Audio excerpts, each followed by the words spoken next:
guys, but I wrote. It's called I Am a Contrarian.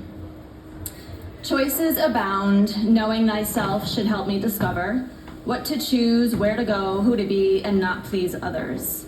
I can agree upon many perspectives and see various ways to go about, yet I slide into judgments of those who see differently than me. How could anyone not want what's best for all? I get along well with most, can go with the flow, am easygoing and even-keeled, then can rage at someone else's choice that interferes with who I am in this sea of contrary.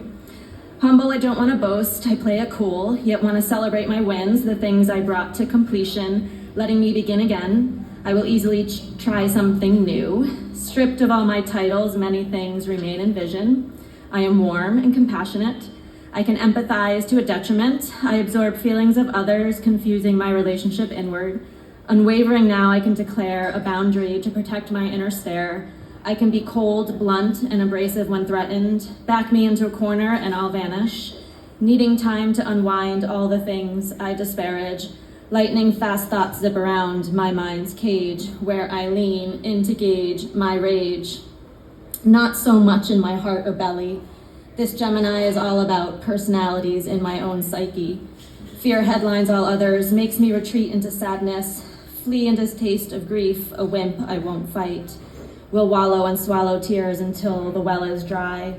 Saturn's placement tells me it is my karma to outwardly express those saddest tears oppressed from childhood.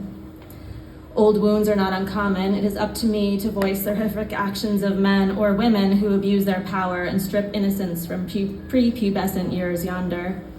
I have denied emoting to get the gumption of unloading this injustice, to lead for others to see through me there can be courageous.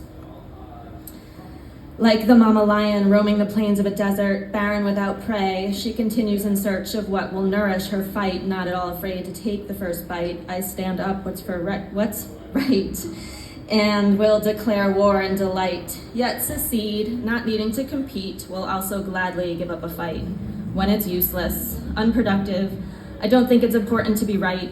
Kindness held tight to my choices, to challenge the inner critic, the judge. I wonder what's on the other side of the mean girl I hold in the darkest corner, who says things like, you're unworthy, those things are not meant for you to receive. Fuming smoke explodes my ears over the years of unreleased tears.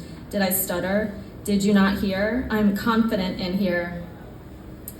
Unveil my compassion, quick wit, and deep satisfaction of a conversation I hold with demons, and also see the dreams of my wildest visions. I don't feel a need to win, could care less about any trophy, but success drives me forward while approval from others weighs on my shoulders. I do deserve love, joy in the present, no matter how much of my life was unpleasant. Years alone, not lonely. Now I can appreciate to date, in search of a helper, a partner, someone who gets me and wants to discuss faraway lands and cosmic transmissions, how I feel like an alien, yet like every other human. I do not understand why it is our pain that unites us. I daydream of transcending this body, for it holds tightly onto my story. I dream of matter and merge into the collection of consciousness, hovering about, swishing this way and that way, pure freedom and endless vast surrender. Everyone needs a community in which to share openly, to unpack the haunts of past dates and relate. I hold space for people to gather. I want to share and tempt fate, yet will block out the world and dissociate. Push you away and deny myself things, letting pride get in the way. To be alone. I often argue with my twin whether to invite people in, to end up letting solitude win. My best friend being nature's song, singing my praises and shouting my flaws. All of my parts and oppositions were written in the stars. I'm speedy and get shit done, yet often enjoy lounging around, staring into the void of the sky or white painted ceiling in silence. Don't be fooled, this is not my meditation that involves way more doing than being. I want to share time, yet don't enjoy most conversations. I love to talk and listen, but don't want to hear what most have to say. Not because it's hard to hear, I like those discussions. I want to evolve, eagerly meet my dharma. It is the surface shit I shy away from. Let's not talk about the weather. Bring me into the abyss of your wounds. Your dark thoughts and pain are what awaken my ears. We can find comfort in each other. I'm happy to lift you up or show you the mirror. I want to hear your perspective, philosophy uncovered to what we can discover. The tangible things bore me unless they don't. Earthly possessions don't thrill me as much as mother's wonders, like the mycelium mushroom network underground, transferring information amongst the trees, sharing nutrients, working together to foster health for a group. It is in community where we can let our hearts bleed. I want to speak truths and tell all, but will you catch me if I fall?